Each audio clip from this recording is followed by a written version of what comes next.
Okay. Thank you, Jacqueline, so much for taking time to share your story. So, can you share with me what made you decide to buy your home when you did? And actually, when was it? Well, it was in 2000 and early 2017 when I first moved to Georgia. Me and my daughter shared a house. Hmm. And when my granddaughter got into high school, the high school was terrible. So my daughter and decided that we should move to another area so she can get into a better high school. So at the time, we were living in Snellville, and she was moving to Decula, which Hmm. is here in Atlanta. And Hmm. it was so far away from my job. I said, I can't do that drive every day. So I decided to find an apartment. I said that'd be easy for me. And then my daughter was starting to date, so it made it a better choice for me to find my own place. And then when I started looking and I realized how high apartments were and things that were in my price range weren't in good areas. So my realtor person said you should probably look into maybe buying something. And I said, that was a good idea. I never thought about that. And Hmm. that's how I got into the house that I'm in. Awesome. And we worked together on you financing your home, right? Yes. Awesome. Yeah. Thank you.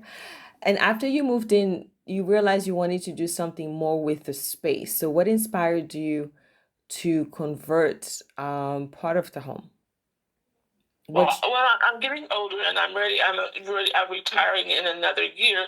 So I wanted something that was going to generate some income property. And I couldn't really buy another house or some property.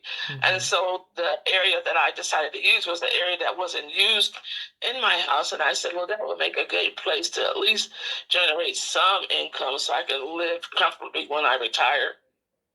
Beautiful. And congratulations for getting yourself ready for Oh, thank you. retirement in about a year. Thank you. That's exciting. And Yes, it is. yeah. So when you got estimates, because before you called me, you had already gotten some level of estimate of how much it will cost. How were you feeling when you realized you needed certain funds to make that vision happen? Well, first I was surprised and shocked because I never really thought about the how much it would cost and the Mm, idea of it and the time that it involved. And I didn't really know a lot about the house mortgaging and the HELOC plans and programs, but I looked and searched, and then one day I asked you had we had talked about it before, and I came back to you again. At least you made me understand what it was all about. mm-hmm. Yeah. Awesome. And then, so we went through the process of getting a HELOC. So because you have such a low interest rate on the first mortgage, we did not do what we call cash out refinance. We did a HELOC, which is very different because it's a variable interest rate. There are some nuances to it because has a fixed portion of it.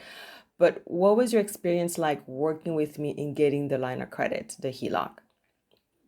Well, surprisingly, I was surprised how easy and smoothly that it went.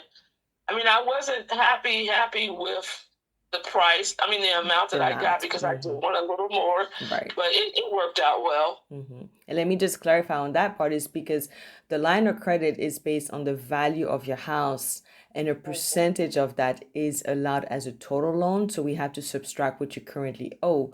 And then what's left is the amount that you can access. So that's why. And yes, you needed a little bit more because of the amounts that you were quoted for the actual renovation you needed to complete. You actually did a full apartment. Is that what you did? Yeah, yes, it's a full studio, A yes. studio, great. This is what I And with also the call. loan, I wanted to do things in my own house too, but I was Um, able to to finish off the studio apartment.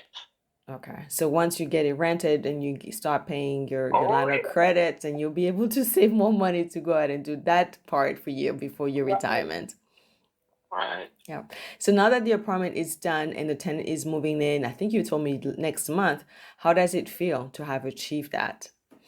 Well, I'm excited about the income, but just unsure about because the tenant whole having someone moving in and that being Mhm. responsible is kind of a little scary. Right. It is definitely a new experience. And one good thing that I would tell you as far as the state of Georgia is if anything happens, where, for instance, a tenant doesn't pay or you have those type of issues, as soon as you start going through the process, not that to say there's gonna be eviction, but I personally own real estate myself, and some state is harder to, I would say, get someone out that's not paying.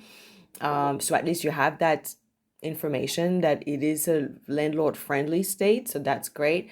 And yeah, you have to vet the person, and but even when you do that, you never know when the moving person moves in Right, what's going to be like to have them. right. So it is an adjustment. But then I think the money coming in to help for pay for that HELOC and get you ready for the next repairs is going to be soothing the feeling of like I got somebody right next to me. Yeah, I'm excited about that part of it, of actually having income property and being able to do the other things I want, because I want a screened-in patio. So that's the next thing on my agenda. Nice, nice. So, what would you say to someone who owns a house right now and is considering using a line of credit, a HELOC, to create extra income? I would say do it. I mean, because for me, you only live once. I mean, get the things you want to do and plan for the future. Because when I was younger and my husband had passed away and I just had my daughter, I didn't have the opportunity to do the retirement and save money until I got older. So I just think about that. Hmm. If you want to live comfortably when you retire, make those plans. If not, then find some way to restructure those plans and find a way to make some extra money when you get older. Yeah. Older or But if, I would advise people to do it because, like I say, it's just comfort in knowing that there will be some extra income coming in yes, to help with retirement. definitely. Mostly when you're a single income earner, knowing that there's that extra money coming in, the cost of things is definitely creating a little bit of peace and knowing that there's something else coming. Exactly, exactly. And the way the world is, or the United States is, who knows if I'll ever, because I have a 401k, but who knows if I'll be able to tack into the Social Hmm. Security system the way things are going. Who Yeah. knows what the next year or so will bring? No, you're right. It's so uncertain, and you created an opportunity for you to have that extra just in case Right. anyway. So that's great. And you're doing it ahead because that's the challenge. If somebody were to wait and like, okay, now I'm retired, I want to do it. Well, with the retired income, may not qualify. Exactly. So you want to go ahead and plan ahead. So great job, Jack. I acknowledge you. And thank you so much for giving your testimonial of how that went because we did this last year and you got it done and now you have a tenant moving in. Yes. And I Awesome. don't owe a car payment, which is even better. Yes, and now we took care of that too. Yep, because you can, with the line of credit, you can consolidate some debts and you restructured your cash flow. So that's amazing. Yes, ma'am. It all worked out for my good. It was scary at the beginning, but I think it's worked out for my good. Yes, indeed. Awesome. And I'm going to also add that, at some point, if when the market changes where it's favorable, where we can combine both the first and the second, that's something can look at. And sometimes people are worried, well, I don't want to get a second mortgage because the interest rate is higher than your first, but it's on a smaller amount, right? So you're Mhm. not paying as much than if you were to refinance the whole thing, but you can always in the future combine both of them into a shorter term. So we'll stay in touch for that when the time comes, or if it makes Okay. sense. Awesome. Okay. Thank you so much. Is there All anything right. else you want to add? No, I'm like I said, I'm happy with the way things turned out, and I look forward to seeing how it works out for me. And thank you for being there. I mean, we wouldn't have had a relationship, realtor to buyer, for Lender. what, since Mm-hmm. Yep. for a Yep. while. Was it in 2020? Well, I bought the 18? house in 17, I In think. 17. Wow. Yeah. It's been a while, yes, and staying in touch Yeah. and going over those conversations a few times until it was time. And I had one other client who just recently was like, okay, I'm ready now. So it's sometimes you have to get the education, getting comfortable with the terminology and the way the HELOC works, the line of credit, because it is different in a 30-year mortgage. And when you're ready, you did it. So congratulations. Yeah. Thank you so much. Thank you.